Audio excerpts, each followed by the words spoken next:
And welcome to another California Guy video with your boy California Guy. What's up, everybody, and welcome to this all new brand new video. And this is my review of the Black Panther movie.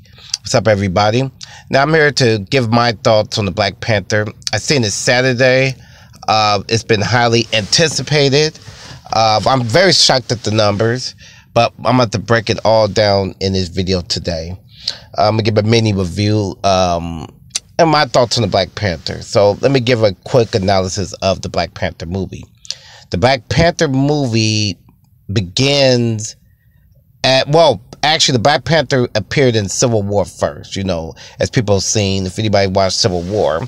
And so the Black Panther originally appeared in Civil War, and his dad was killed. King T'Chaka was killed by Baron von Zemo, which was, you know, he brainwashed Bucky, the Winter Soldier, into killing T'Chaka in an explosion in order to discredit the Avengers. Now, if anybody's seen the Civil War movie, you'll know that the Black Panther was presented. They laid the format out for the Black Panther for his movie. It's a setup. So they pretty much established that, you know, he was a dignitary, his dad was a king, and it was through the UN to sign the Accords to really control superpowered beings across the world. So, you know, Wakanda was one of the countries that was going to sign the Accords, which, you know, Baron von Zemo, he orchestrated that attack. Now, I reviewed Civil War, so I don't want to get too much into that. But pretty much Black Panther begins at the end of the clash of the Avengers. So it begins at the end. So it begins, the movie starts off with Black Panther coming back to Wakanda. Actually, it's like a couple of weeks after, maybe a direct week after. If you guys read the Black Panther prelude, it's a direct week after the events of Civil War. So Civil War is just ending. And, you know, I'm guessing that, you know, they established Bucky and all that stuff there, you know, the mind to get the Hydra stuff out of his mind and all that stuff there. So the movie begins with T'Challa, but actually let's go into the deep story. The movie starts off really in the epilogue, like most Marvel movies, in 1992, with T'Chaka it starts in Oakland, California, my home city. Shout out to Oakland. They're in the projects, project that I know well, the Acorns project. And so it shows a young Eric Killmonger, and it shows his dad, you know, getting ready to start some type of liberation revolution in Oakland with T'Chaka. And I forgot Forrest Whitaker's character's name. They come to the apartment, and, you know, they stop Killmonger's dad. You know, they go and punish him for, you know, stealing vibranium and giving it to Julius Claw, which you guys have seen Julius Claw in Age of Ultron. You know, he was the one that had the vibranium, and Ultron, you know, cut his arm off, and, you know, he took the vibranium, which led to the events of the Avengers and Ultron, you know, becoming powerful. But that's another story. I digress. So the movie begins there. That's the backstory for Killmonger, is that, you know, the Wakandians came, and King T'Chaka, a young King T'Chaka, kills his dad. So that's the presentation to the events going into the Black Panther movie. And, you know, you get a history of the vibranium coming from the sky. And, you know, it crashes in Africa, in Wakanda, the vibranium. And so they was able to have advanced technology, and it was kept secret from the rest of the world. Similar to the comic books, by the way. If anybody is familiar with Black Panther comic books, is that vibranium is in Wakanda, and Wakanda is a highly technological civilization.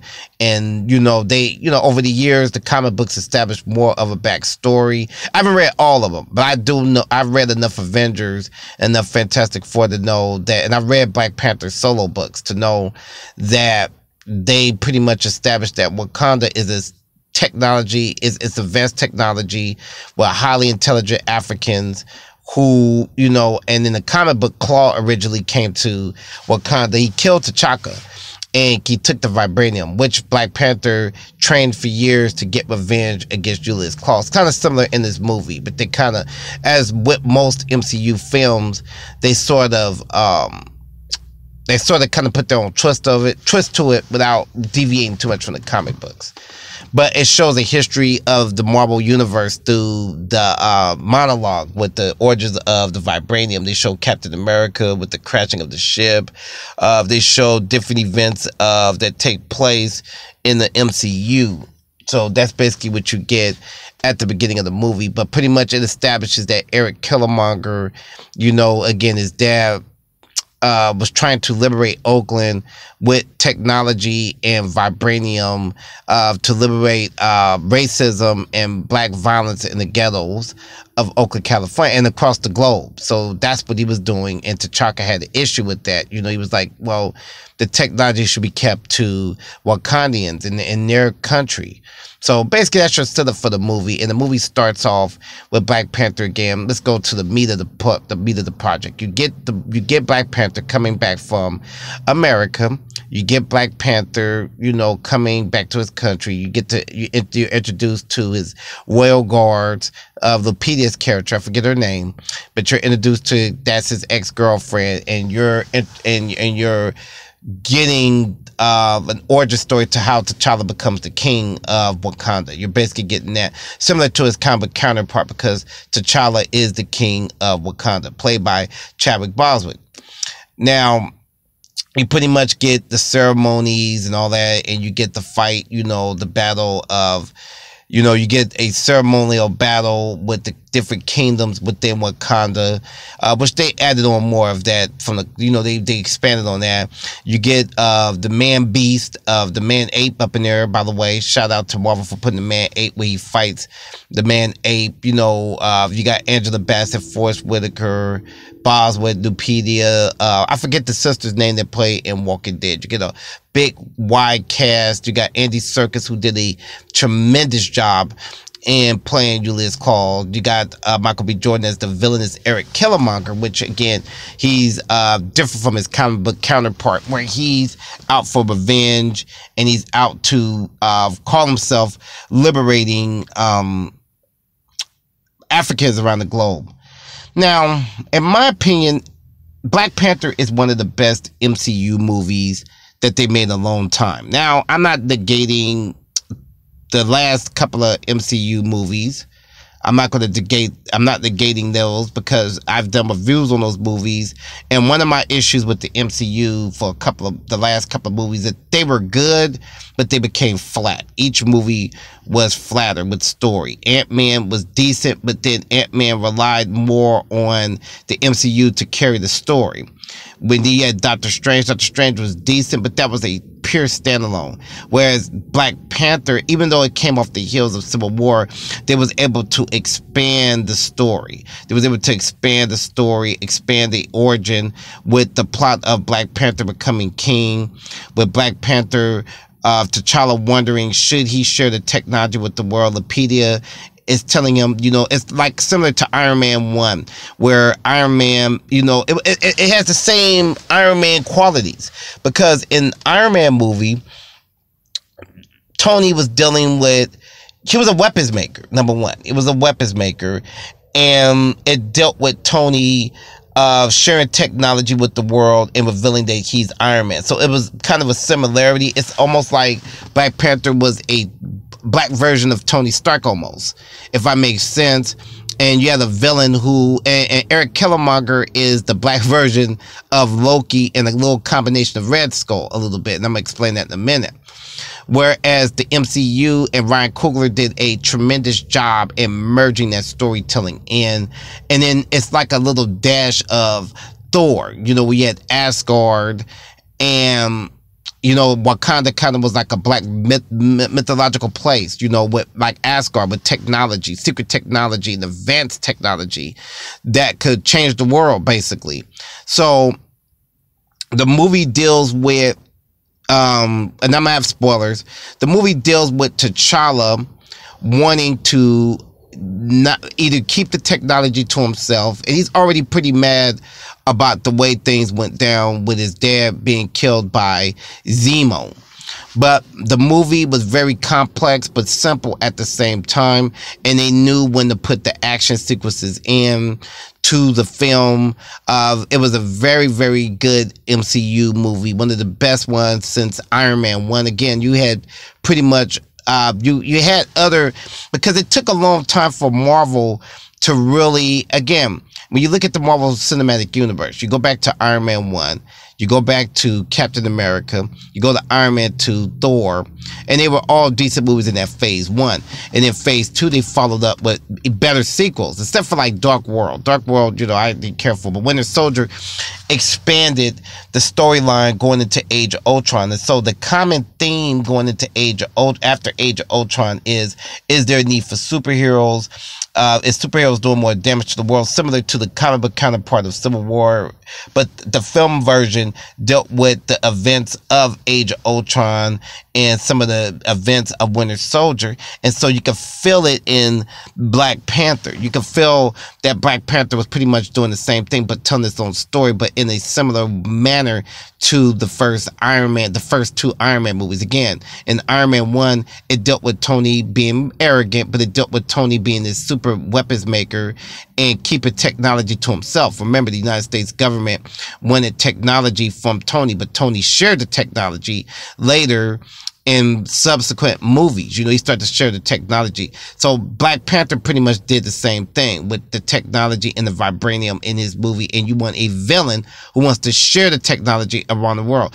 That was what, and Eric Killmonger sort of reminds me of the Obadiah Stane character, because Obadiah wanted to do the same thing. He wanted to continue making weapons for the government. He wanted to continue, because one of the common things in the MCU universe is that technology sharing, because the MCU is a fantastical world. It's a fantastic, just like the comic book part of Marvel Comics, but the MCU pretty much in their film universe is established that should technology be shared, how dangerous is technology? You've seen that with the Incredible Hulk, you've seen that with Captain America, the first Avenger, and then you've seen that with with really 3 Iron Man movies. You got kind of that, and then Black Panther sort of followed up with that in a more of a black version of the stuff that's going on in the MCU, and you basically got that with Black Panther, with his advanced technology, them stealing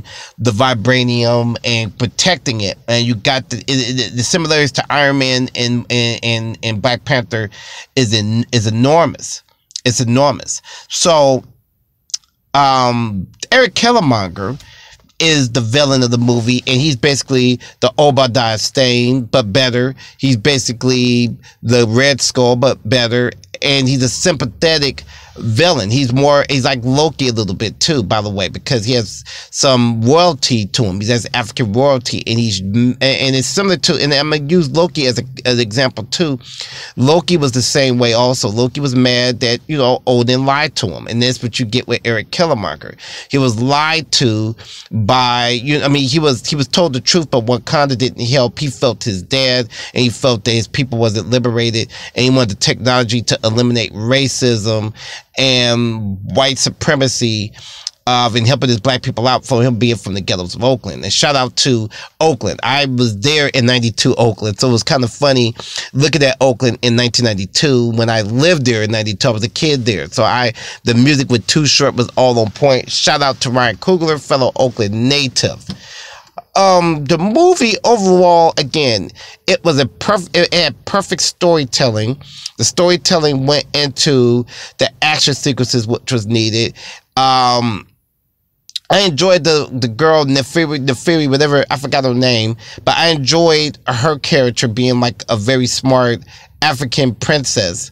I enjoyed her. She was very humorous, and she offered a lot. And I enjoyed Ross, by the way. He is a new addition to the MCU. You've seen him in Civil War, Agent Ross. Martin Freeman, one of my favorite actors, by the way. I'm actually a fan of Martin Freeman because I watch him on the show Sherlock with, coincidentally, Benedict Cumberbatch. So I hope that they do another Sherlock movie again.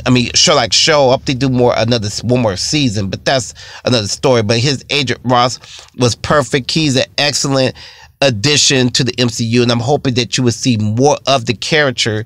In the comic book, Christopher Priest created him. I remember reading him in the comic. He was basically a goofball character, but the way they used him in Black Panther was absolutely perfect. You know, as a CIA agent, you know, who's going undercover to stop Claw. So it tells you that the MCU is continuing their work. It's telling you that with the fall of S.H.I.E.L.D., now I'm going by a storytelling narrative, that the fall of S.H.I.E.L.D., that the CIA, I guess, is picking up the pieces to stuff that's taking place in the MCU within the last 8 years, you know. And to all you people like me that follows the continuity, the movie takes place at the same exact time as Spider-Man Homecoming. I repeat, Black Panther movie takes place at the exact same time as Spider-Man Homecoming. So the events of Peter, or maybe a couple of months, maybe Black Panther takes place before Homecoming, but it takes place within the same year, a couple of months before. I think Peter is in school at the same time. I think his adventure starts when they're in school. So once Peter goes back to school, that's the beginning of the Vulture. And Black Panther movie takes place in the summer of 2016. So that's for all you timeline people. So my rating for the Black Panther movie is a 10. It's one of the best MCU movies around since Iron Man 1. Shout out to Ryan Coogler. Shout out to the black people that was in the movie. This is a big deal. I'm going to see the movie again, so I'm going to watch it again. And I'm going to be on a couple of shows to talk further about Black Panther. And I would suggest anybody that wants to get deeper to the character and you don't want to read the comic book, check out the animated Black Panther cartoon that BET put out by Reginald Hudlin. It's a companion piece. And I say check out the Avengers, Earth's Mightiest Heroes, because they established the Black Panther do that. And I suggest checking out the Avengers Assemble, where they feature Black Panther in that. So if you guys just don't want to go through the comic books, or check out the original Fantastic Four 1994 cartoon, you know. So those are a couple of sources.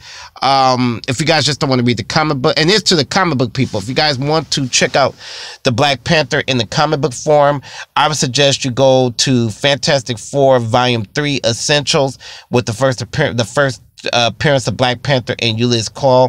I suggest you read Captain America Essentials Volume 1, where you have the two-parter where they reintroduce the Black Panther in Wakanda, and you have, and it's funny, ironically, you have a Zemo follower. You have a follower of Baron von Zemo that's coming into Wakanda, and they team up with Captain America, Sharon Carter, and Black Panther, the Wakandians, to take them on. And I suggest you check out various issues of the Avengers, and they got a book called The Epic Black Panther Collection from Marvel. I suggest you check it out. Very good book. I've read it a couple of years, last year actually. So I've checked that book out. If you guys want to follow up on Eric Killmonger and learn more about Wakanda and Black Panther, and I suggest you check out the Christopher Priest one issues where he introduced a lot of the characters in the Black Panther movies. So those are a couple of sources to check out if you fans want to go deeper into the character. Again, shout out to Marvel. Very good movie. Peace out.